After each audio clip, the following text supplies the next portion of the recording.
Okay, everyone, we're waiting for our guest to come. Hi, everyone.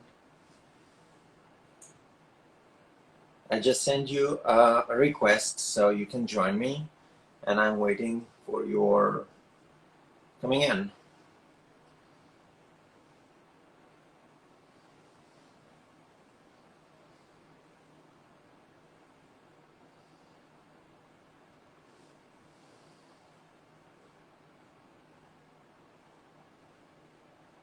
Let me send that off again.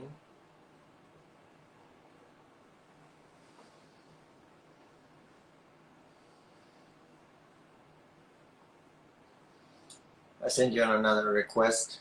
Hope you can see that out.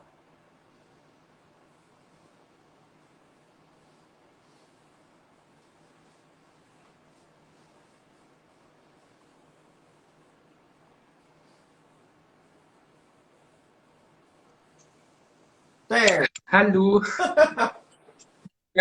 Tut mir leid, die Verzögerung bitte. Es ist was dazwischen gekommen. Yeah, it's okay. We have agreed a little bit late for today. It's fine.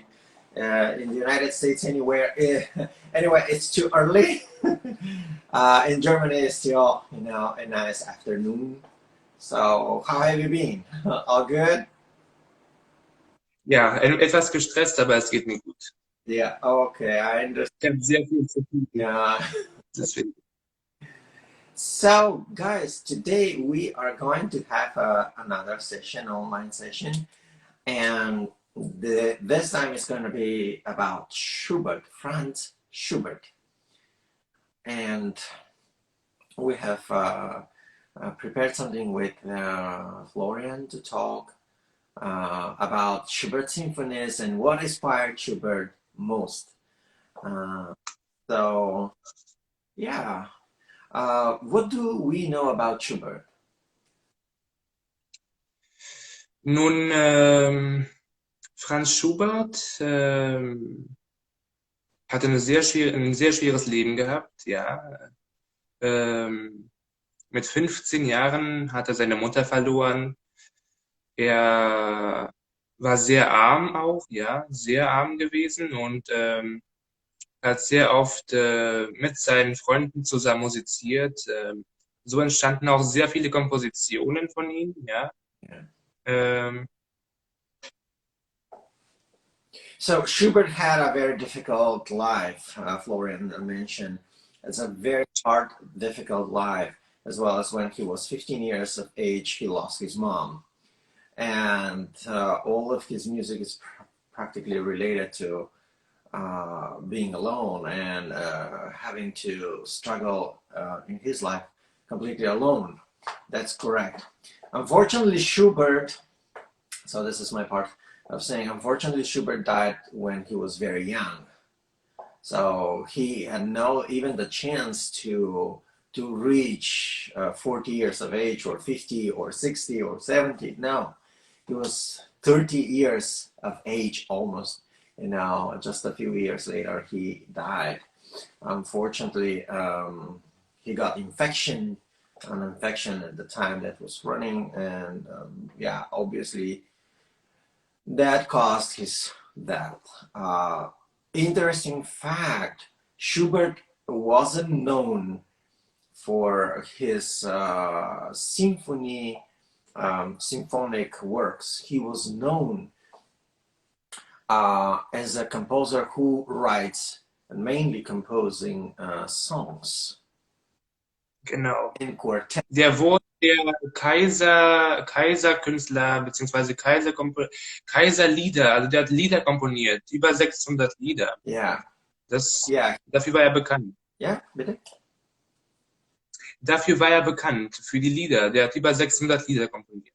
He was known, as Florian says, he was known as a composer of songs, songwriter.